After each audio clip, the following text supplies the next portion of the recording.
Bismillahirrahmanirrahim. Assalamu alaikum dear students. Welcome to AZ International Publishing House. Today we are going to discuss Mathematics Grade 2 Unit number 3 and Unit number 3 is about fractions. Today our topic is Unit Fractions. प्यारे बच्चों fractions के बारे में तो आपको पता है कि फ्रैक्शन क्या होती थी। फ्रैक्शन इस तरह का नंबर कि जिसमें एक लाइन आती है, एक ऊपर नंबर लिखा जाता है, एक नीचे नंबर लिखा जाता है। ऊपर वाले को न्यूमरेटर कहते थे, नीचे वाले को डिनोमिनेटर कहते थे। ठीक है, मैथमेटिकली फ्रैक्शन का क्या मतलब होता है कि अगर आपके पास कोई होल है और इसके आपने कुछ हिस्से कर दिए हैं, जैसा कि मैंने इसके 4 हिस्से कर दिए हैं, तो इसमें से अगर मैं एक हिस्सा सेलेक्ट कर लेता हूं तो ये इक्वल पार्ट है ना, तो इसको आप 1/4 कहते हैं या इसे क्वार्टर कहते हैं या 1/4 कहते हैं। तो ये फ्रैक्शन होती थी, याद है आपको। लेकिन आपने कुछ इस तरह की भी फ्रैक्शन देखी कि जब कभी ऊपर 3 आ गया, नीचे 4, मैं फर्ज करो इसी सर्कल में से 3 हिस्से सिलेक्ट कर लेता हूं, यानी 3 हिस्सों को शेड कर देता हूं, तो फिर इसको कैसे फ्रैक्शन में लिखा जा सकेगा 3/4। और अगर चारों को शेड कर देता हूं तो फिर कैसे लिखेंगे 4/4। भाई 4 हिस्से थे और 4 के 4 ही मैंने कलर्ड कर दिए, तो इसे क्या कहेंगे 4/4। अच्छा, अब आप इन तीनों फ्रैक्शन में देख रहे हैं कि ये वो फ्रैक्शन है जिसके न्यूमरेटर में क्या आ रहा है 1। तो प्यारे बच्चों फ्रैक्शंस में इसका एक स्पेशल नाम है, ऐसी फ्रैक्शन जिसके न्यूमरेटर में 1 आए उसे यूनिट फ्रैक्शन कहते हैं। बात क्लियर हो गई। तो पता चला जब कभी भी न्यूमरेटर में 1 आएगा, नीचे चाहे जितने मर्जी पार्ट किए हों, उसको आप हमेशा यूनिट फ्रैक्शन कहेंगे।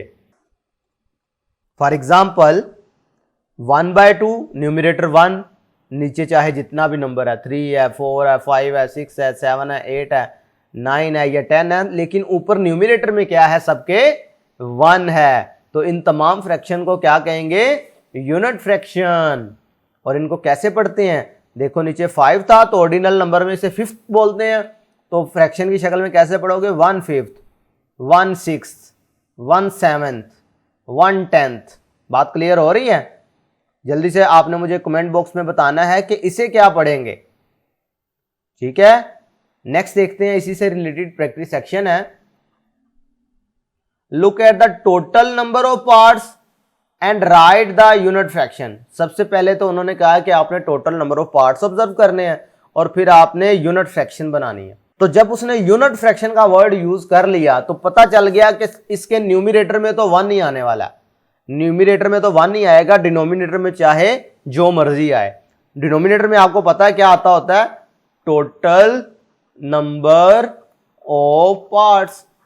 ऐसा ही है, जितने भी पार्ट्स होंगे वो नीचे आ जाते हैं और सिलेक्टेड पार्ट्स जो होते हैं वो न्यूमरेटर की शक्ल में आ जाते हैं। तो अगर आप ये पहले वाली फ्रैक्शन को लिखना चाहें तो total number of parts count करो मेरे साथ मिलके। ये 1 2 3 4 5 6 7 8। ठीक है, तो 8 आ जाएगा नीचे, क्योंकि टोटल नंबर ऑफ पार्ट्स आप लाइन के नीचे लिखते हैं ना, और सिलेक्टेड पार्ट आप किधर लिखते हैं लाइन के ऊपर। तो ये यूनिट फ्रैक्शन बन गई 1/8। बहुत अच्छे। यूनिट फ्रैक्शन क्या होती थी अभी मैंने बताया, ऐसी फ्रैक्शन जिसके न्यूमरेटर में 1 आए। अब इसके काउंट करें 1 2 3 4 5 6 7 8 9। तो इसे कैसे लिखोगे, लाइन लगाओगे, टोटल नंबर ऑफ पार्ट्स नीचे लिखोगे, सिलेक्टेड पार्ट ऊपर लिख देंगे, तो क्या बन गया 1/9। अब ये तो बहुत आसान है। कितने हिस्से हैं इसके 1 2, वो लाइन लगा के आप नीचे लिख दोगे।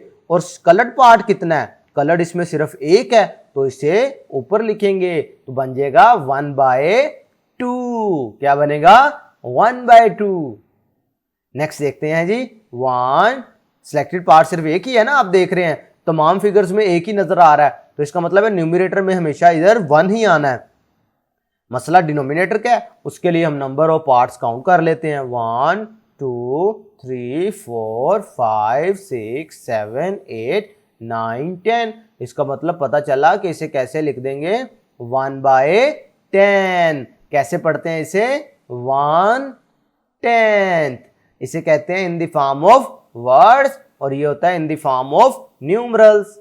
अब प्यारे बच्चों ये वाला पार्ट मैं चाहूंगा आप खुद सॉल्व करें, ये वाला भी मैं चाहूंगा आप खुद सॉल्व करें, और ये वाला भी, क्योंकि ये बिल्कुल आसान है। तरीकाकार मैंने आपको बता दिया है। अगर आप खुद नहीं करेंगे तो आपको ये कैसे पता चलेगा कि आपको कॉन्सेप्ट क्लियर हुआ है या नहीं। चले मैं आपकी मजीद हेल्प करता हूं, ये वाला क्वेश्चन मैं खुद करवाता हूं। तो तरीकाकार क्या है, आपने काउंटिंग कर लेनी है नंबर ऑफ, ये पेटल्स कितनी है इसमें, 1 2 3 4 5 6 7 8 9। तो जितने टोटल नंबर ऑफ पार्ट्स हों वो लाइन लगा के वो लिखते हैं नीचे, और जितने कलर्ड पार्ट्स हों उसको लिखते हैं ऊपर। तो ये बन गई इस फिगर की फ्रैक्शन, और ये क्योंकि ऊपर 1 आ रहा है इसका मतलब है ये यूनिट फ्रैक्शन है। तो प्यारे बच्चों आज के वीडियो लेक्चर में हमने कंप्लीट डिस्कशन की यूनिट फ्रैक्शन के बारे में। आज के लिए इतना ही, अल्लाह हाफिज।